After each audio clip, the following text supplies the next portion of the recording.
नमस्कार मंडळी, माझ्या किचनमध्ये म्हणजेच चैत्राज किचनमध्ये सगळ्यांचं खूप खूप स्वागत आहे। आज मी तुम्हाला मस्त हेल्दी आणि झटपट होणारी अशी रेसिपी दाखवणार आहे। ती म्हणजे मोड आलेल्या मसूरचा राईस।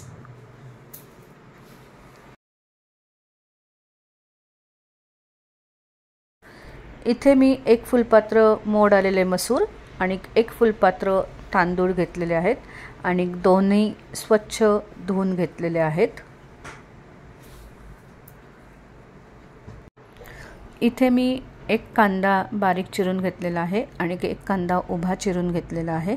हा उभा चिरून घेतलेला कांदा तळून घ्यायचा आहे। तसेच एक पेर आलं आणि 6 ते 7 लसणीच्या पाकळ्या बारीक चिरून घेतलेल्या आहेत। 2 हिरव्या मिरच्या चिरून घेतलेल्या आहेत आणि इथे 15 ते 20 काजू घेतलेले आहेत, ते सुद्धा तळून घ्यायचे आहेत। इथे मी कांदा तळून घेतलेला आहे आणि काजू सुद्धा तळून घेतलेले आहेत। हे गार्निशिंग करता लागणार आहे। हा राईस मी डायरेक्ट कुकरमध्येच बनवत आहे। तर आधी मी याच्यामध्ये काजू आणि कांदा तळून घेतला होता। त्याच तेलात आता मी बारीक चिरलेली लसूण आणि आलं घातलेलं आहे। ते 1 मिनिट परतून घेतलेलं आहे आणि मग त्याच्यामध्ये आता काही खडे मसाले घातलेले आहेत। त्याच्यामध्ये 1 चक्री फूल, 1 तमालपत्र, 1 छोटासा दालचिनीचा तुकडा, 3 ते 4 लवंगा, मिरी आणि 2 वेलची घातलेल्या आहेत। तसेच बारीक चिरलेला कांदा घालत आहे आणि त्यानंतर हिरवी मिरची घालायची आहे आणि 1-2 मिनिटं हे परतून घ्यायचे। कांदा परतून झाल्यानंतर आता याच्यामध्ये मी मोड आलेले मसूर घातलेले आहेत आणि हे 1-2 मिनिटं परतून घ्यायचे।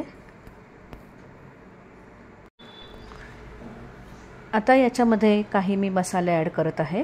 अर्धा चमचा हळद, 1 चमचा लाल तिखट, अर्धा चमचा हिंग आणि 1 चमचा मी याच्यामध्ये बिर्याणी मसाला घातलेला आहे आणि हे 1-2 मिनिटं परतून घ्यायचं आहे।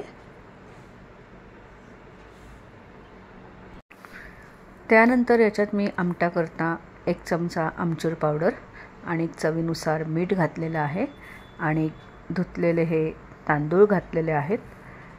हे आता 1 मिनिटं हलक्या हाताने परतून घेत आहे।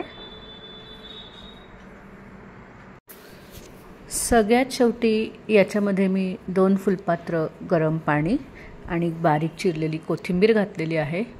सगळं छान ढवळून घेतलेलं आहे आणि आता याला 2 शिट्या करून घेत आहे।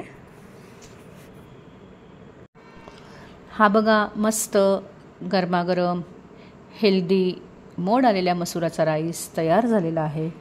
आता मी हा सर्व करत आहे।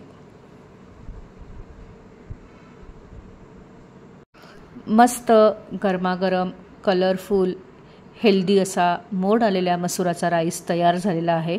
गार्निशिंग करता मी वरनं तळलेला कांदा, काजू आणि बारीक चिरलेली कोथिंबीर घातलेली आहे आणि सॅलड सर्व केलेला आहे। तेव्हा तुम्ही हा राईस नक्की करून बघा। धन्यवाद।